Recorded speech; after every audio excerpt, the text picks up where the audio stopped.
Je vais faire mon intervention en français. Donc, bonjour tout le monde. Je suis députée parlementaire marocaine, bien évidemment. Et donc, je tiens à dire que depuis 1962, dans la première constitution du Royaume, le Maroc a reconnu l'égalité entre les femmes et les hommes, leur accordant à tous les mêmes droits constitutionnels qu'aux hommes. Le Maroc n'a cessé de modifier, d'améliorer et de développer ses lois jusqu'à disposer aujourd'hui d'un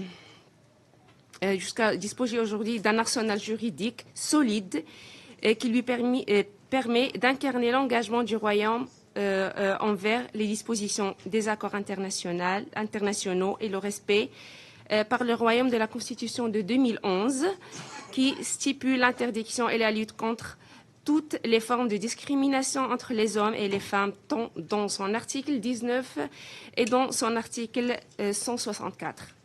De nombreux programmes et initiatives sont également adoptés pour favoriser une plus grande intégration des femmes, notamment dans les domaines à prédominance masculine, comme la politique et l'économie. Certaines initiatives ciblent même un groupe spécifique des femmes, comme les jeunes et les femmes rurales.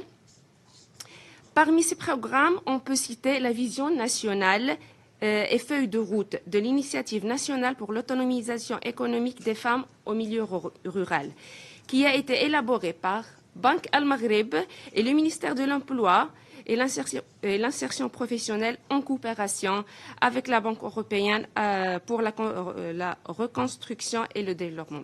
Nous pouvons parler de nombreuses initiatives dédiées et dirigées vers les femmes rurales, émanant d'organisations locales, nationales et internationales qui valorisent le travail des femmes rurales et leur rôle important dans le développement.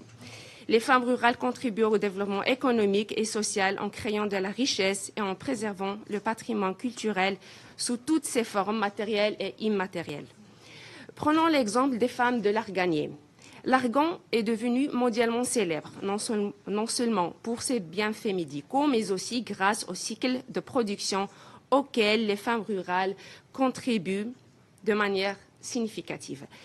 À l'instar des femmes de l'Arganier, on retrouve aussi les femmes du safran et les femmes de l'olivier, qui contribuent au rayonnement international du Maroc grâce à la qualité de ses produits locaux.